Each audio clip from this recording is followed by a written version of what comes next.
Moin Moin and welcome to Ralfs Foto-Bude. Yeah, this week is the week of the retro cameras. The first one was the Nikon DF full frame DSLR in the retro look. Yeah, and it goes on with the Fujifilm X-E2. That's the follower of the X-E1, one of the really nice cameras, APS-C sensor, 16 megapixel. And the X-E2 also has the 16 megapixel APS-C sensor, but it's the new sensor. It's a sensor of the X100S, and I will explain later on a little bit more to the sensor. And there should be one advantage, because some of the photographers said it's a little bit slow, the camera, the autofocus is slow, and that should be solved in the new X-E2. The autofocus should be faster. And one next point is the viewfinder should also a little bit be faster, because it was flickering, especially in low light situations. So there were some complaints of the photographers. So these are 2 points which should be solved with the X-E2. So let's have a look to the X-E2, to the camera itself. We again have the focus switch here in the front of the camera, from single autofocus to continuous autofocus and manual autofocus. Yeah, then let's go to the top of the camera. Again, we have the flash on the back side. You can pop out the flash by pressing the button, and you can move the flash a little bit backwards, so you can flash indirect over a ceiling. We have the flash shoe, then we have the big dial for the exposure time. I explain you later a little bit more to this one. We have the shutter release button, on-off switch, the FN button. Here you see the first difference to the X-E1. Yes, the X-E2 has a Wi-Fi module inside, so you can transmit the pictures from the camera directly to your smartphone. And then we have the exposure compensation dial here. Yeah, let's have a look at the back side. I've just called the menu. Just go back to the first point of the menu. Here we are at the first point of the menu. The layout of the backside is almost the same like the X-E1. There were only 2 small changes. The AF button was here, and now here is the new FN2 button. So that's really nice to have the AF button here at the 4-way button, because if you want to move the autofocus point, it's very easy, because just you press the down button and then you can move the autofocus point. At the X-E1 you have to press the button here with the other hand. So now you can work with one hand and work with a thumb to start the autofocus point and to move the autofocus point. Next change is the Quick-Menu button. The Quick-Menu button was of the X-E1 was here. Now it changed the position and goes up to the point here. Now we have at this we have the AFL autofocus lock and AE lock, auto exposure lock. Again, we have the dial on the back side, and it's still a dial which you can press. So it's not only a dial, but you can press it, and so we have different functions on this dial. The menu, you see the menu is exactly the same like in the X-E1. We only have the Wi-Fi option, but the other points are the same. We have the same ISO range. It goes from 25,600 and 12,800 in the high ISO setting, down to 100 ISO in the low setting.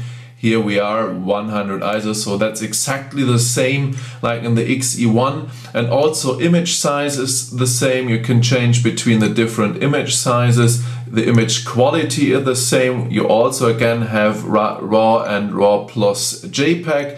Dynamic range, film simulations. Again, you have all the film simulations, standard, well VS, sepia, pro negative, the both pro negatives, the black and white, and the black and white with a different filter, yellow, red, green, and at last point you have the sepia.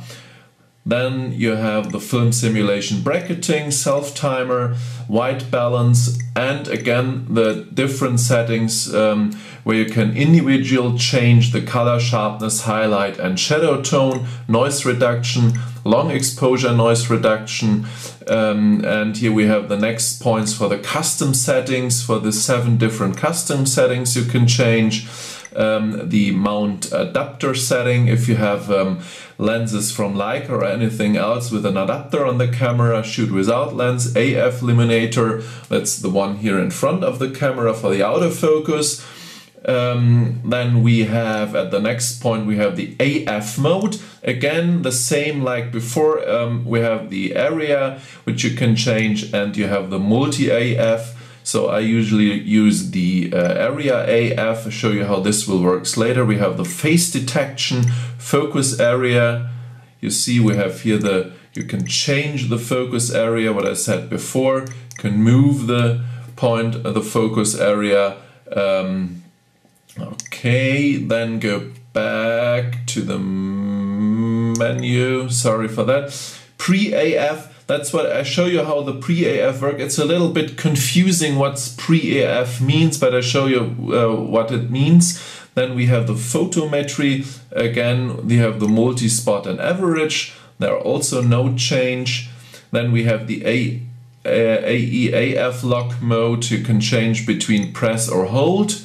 When pressing on off switching, that's exactly AF lock mode. Wireless communication, what I said, you can transmit the pictures from the camera to your smartphone.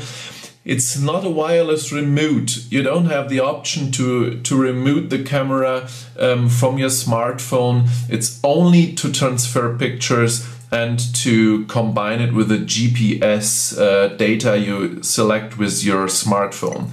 Flash mode, flash compensation, red eye removal, IS mode, you have the different IS modes, continuous or shooting only. And then we have one very nice point, that's a manual focus assistant. You have the standard feature, digital split image for the viewfinder, and you have the focus peak highlight, and that's at what I want to start now, so I can show you how the manual focus with the peaking works. Yeah, so you see the menu is almost the same. Again, we have the viewfinder, and what I said before, Fujifilm makes the viewfinder better than on the X-E1. It has almost no flicker. It's very smooth. When you turn the camera on the X-E1, you have these stopping, and it was not real smooth. So there were some complaints about the viewfinder, and the viewfinder now is much better. It's much smoother. The color is good. The size is good. The resolution is the same, over 2 million dots. So that's really good. And it's not on the same level like an Alpha 7 or 7R or an Olympus OMD EM1, but it comes up to the level of these cameras, and I like it very much because it's clear and gives you a real crisp picture, so it's much better than the one on the X-E1. And what I said before, you have this option with the pre-AF, and the pre-AF works if you are in the single mode, single autofocus mode.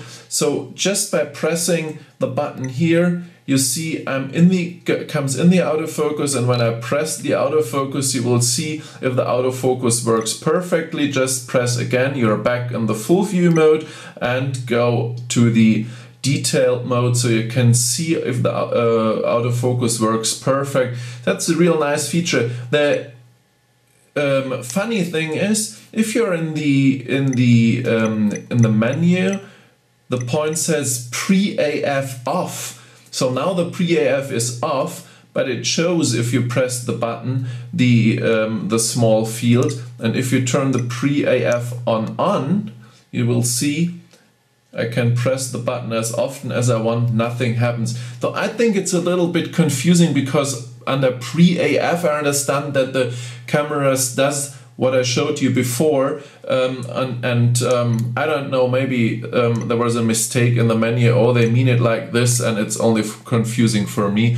But if you want this point pre-AF, by just pressing the button here, just turn it off. Now, what I said before, usually on the X-E1 we have the AF button here. Now it goes here on this point, so it's very easy. Just press the AF button and then you can move the field to a place you want to have it, and you can change the size again by turning the dial here and press the back button, and it's in the middle, in the center of your scene, so you can move the field very easy just with your thumb.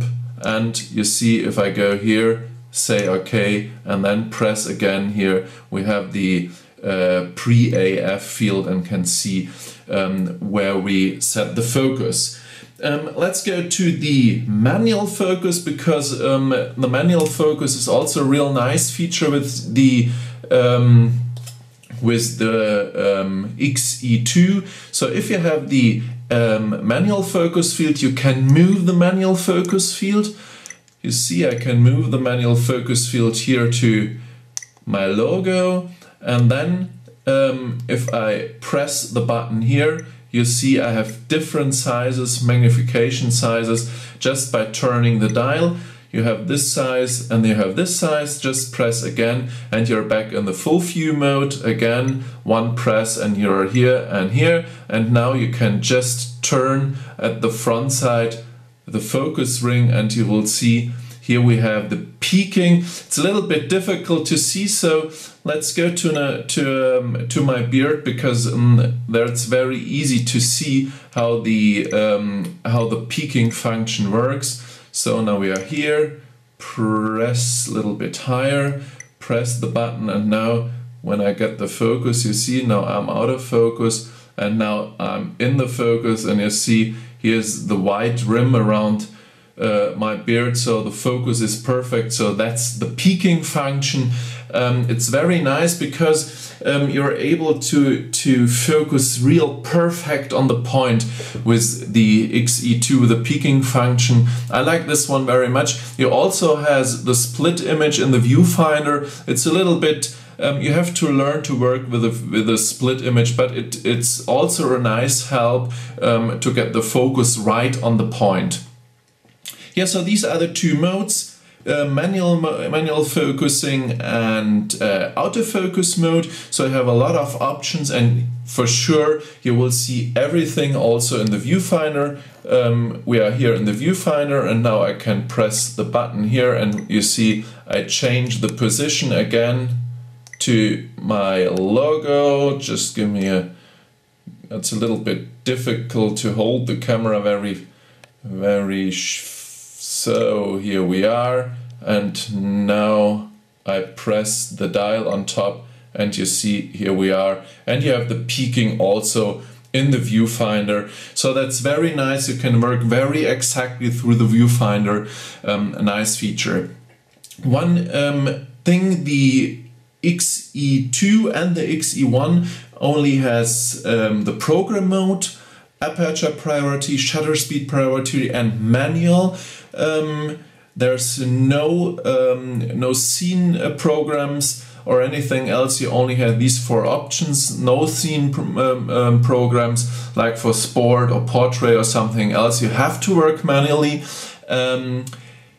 And you only have the picture styles, as I showed you before, like Velvia and stuff like that. But one thing is new. You also have these fun modes, toy mode and stuff like that. And when you go through the menu, there is no point. Like I show you here. You have the picture modes. But there is no point. You have the film simulation, but there is no point in the menu to change to the toy mode or to anything else. So I searched for a while and I found it on the drive mode. So you press the button here, drive mode, and if you're in the drive mode, you see we have the still image, you have the high, and we have the low speed mode. Then we have the AA bracketing with 1 step, 3rd step, and 2/3 steps. Then we have the ISO bracketing also in 3 different settings.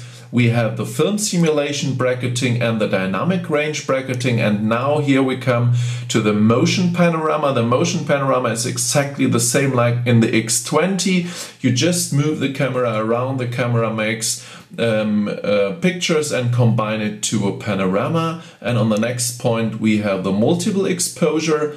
And then here we are with the advanced filters, toy or fun filters, or art filters. Olympus call it art filters. So here we are, the advanced filters, and we have the toy camera, the miniature, pop color, high key and low key, dynamic tone, soft focus, partial color, red, orange, yellow, green, blue, and purple, and that's it. So you have some options to make your film, your pictures a little bit funny, but again, no scene programs. One thing you should know if you work with the advanced filters, the ISO setting only goes up to 800. I use the FN button to change the ISO setting. I have programmed this to the ISO setting, the FN button, and you see here we are 800, and that's it. So if you use the filters, you only can go up to an ISO setting of 800. Yeah, talking about the FN button on top, I go back to the single mode again. Talking about the FN button, it's very easy to set the FN button to value you want to have, because just press the FN button a little bit longer and you will see here you have the FN button setting, and you can change to the point you want. I can show you which options you have in the FN button setting. There are a lot of different options you can choose from, and exactly the same works on the FN2 button. Just pressing the FN2 button a little bit longer and you're in the FA2 button settings, so you don't have to go to the menu. You can change the settings very fast and very easy. One thing, if we go to the drive, you also have on the last point the video function. So let's go to the video function, because there's a change too. If you go to the video function, you will see in the menu the video mode or the movie mode. And if you go to the movie mode, you will see we have 60p in full HD resolution. So that's a change from the X-E1. The X-E1 didn't have the 60p options. We have the 30p options also. And in the small HD resolution, again, 60 and 30p. So these are the four different settings for the video mode. And again, it's went up to 60p from the X-E1, which only could, I think 30p was the X-E1. Yeah, and again, we have in the video mode, we have the film simulation, like in the photo mode also. We have different white balance setting, microphone level adjustment, and we can put an external microphone here on the side. We have the jack for the external microphone here. You see, here we are. Here we have the external microphone jack. Yeah, that's a bit better. So the HDMI and USB port. So you can use an external microphone for your movies. That's very nice. Stabilizer, and that's it. So I will check the video mode. I will check the quality of the video mode. I'm very interested to see how the X-E2 does the video now. So let's go back to the still image, and that's it. Change to single mode, and here we are again. If you want to work with the aperture, just move from A to the aperture, and then you turn the ring in front of the camera, and you see you change the aperture, and the camera goes to the time. That's the automatic. You see 25 seconds. So if you want to choose the exposure time, just turn the dial to the exposure time you want to have, and here we are, like 60s. That's it. And you see these small yellow arrows here on the left and the right of the exposure time. Yes, you can adjust the exposure time very fine. So it's not only the time on the dial here 60, but you can change the exposure time very fine by just using the buttons here of the four-way switch, and you can change it down from 100 up to 40 and not only 60. And so that's exactly the same. You will see here on top you have 1/4 is the longest time. Just go to T, and if you're in T you can change the aperture time up to 30 seconds. So you see we have we just use the four-way the four-way button to change the setting, or you can do it also here on top with the dial.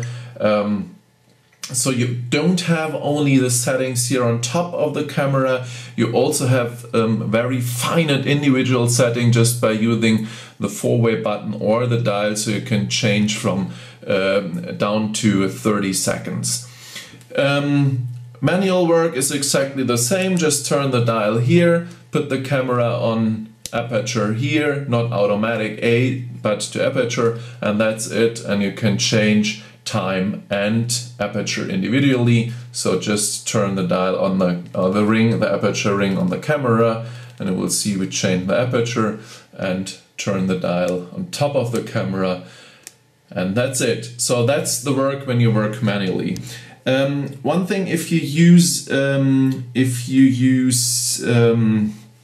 lenses without a aperture ring, you can change it in the menu. So if you use the 60 by 50 lens, just put it on the camera.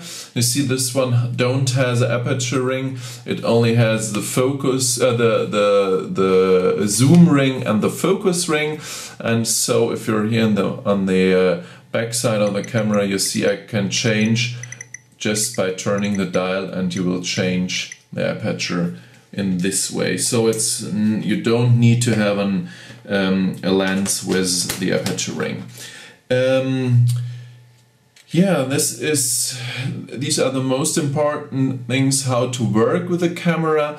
Just coming back to the sensor, it's still a 16 megapixel APS-C sensor, but the new one in the X-E2 is the same sensor which works in the X100S.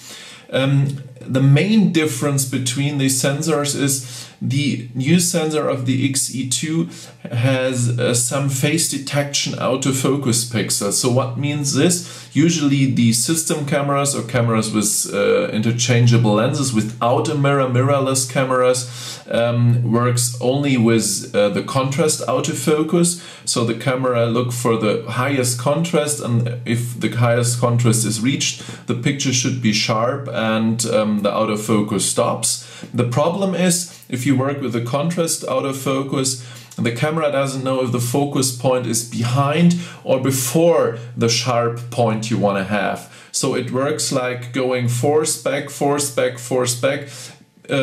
the point when the focus is perfect on the point you want to have it. So this takes a little bit longer than face detection, because face detection knows if the focus is behind or in front and moves the focus of the lens perfect to the point, and this goes very fast. Usually you have this only in DSLR cameras, because you need a special sensor for the face detection. You cannot do this with the normal sensor or with a normal sensor which is built for the picture.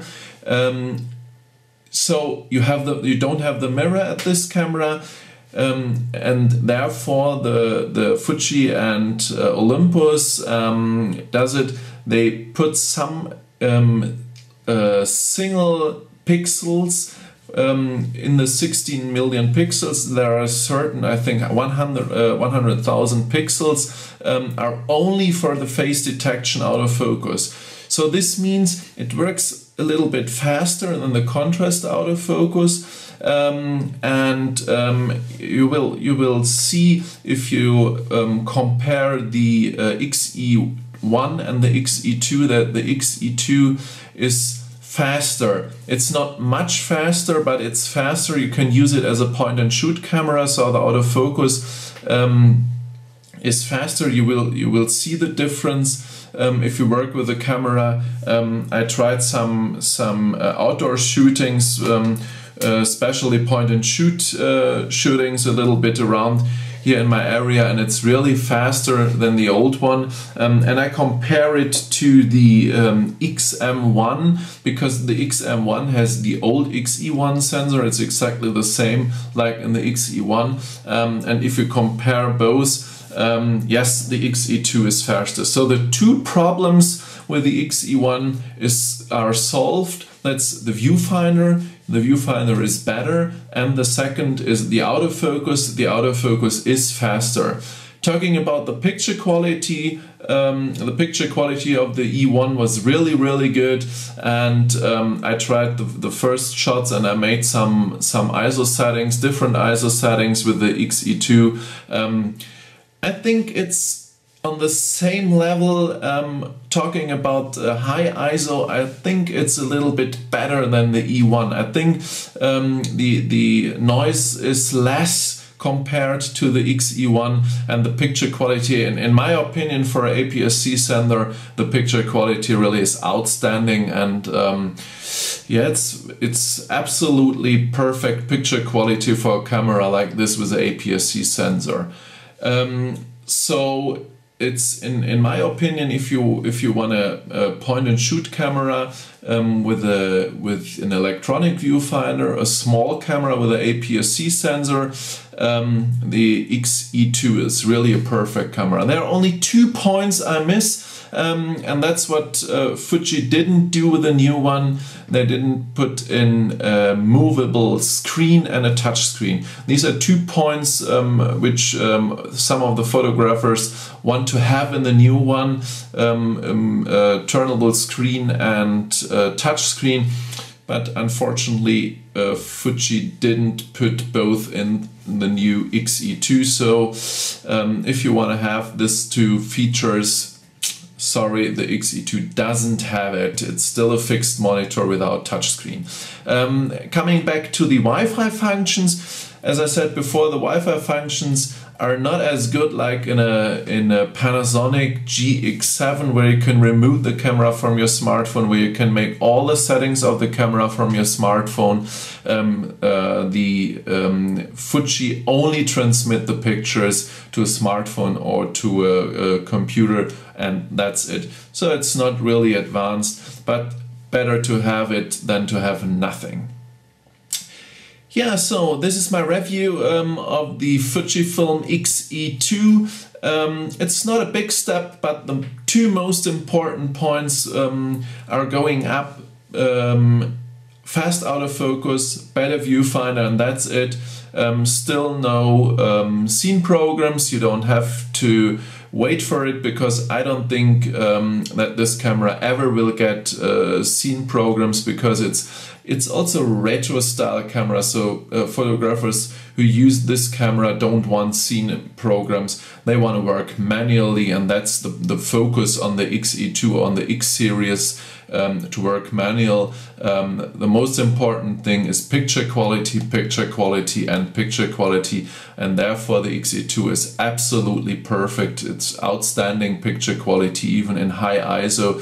You can absolutely go to up to ISO 6400, and you will have really a clear picture, almost without any noise. So it's very good. To work with the camera, I think it's very easy. And the nice point is the AF button here on this point, because if you have the camera in your hand, you just can move the AF point with one hand, so it's very easy. You don't have to use the other hand to push the AF button to move the autofocus field. You can work with one hand. So everything is fine with the X-E2. I like this one very much. On my internet page you will see a full test only in German, and on my Flickr account you will see the ISO setting pictures of the camera, so you can compare it with the old one, with the X-E1, and you can compare it with the XM1 and XA1. So there are a lot of ISO pictures on my Flickr account. Yeah, I hope you enjoyed my review. I hope everything was in which is new on the X-E2. Yeah, come back to my YouTube channel, because in the next days there are coming some more videos on my YouTube channel, and yeah, hope you enjoyed it. Hope it helped you a little bit to understand the new X-E2, and yeah, till now I say have fun, take pictures, and moin moin.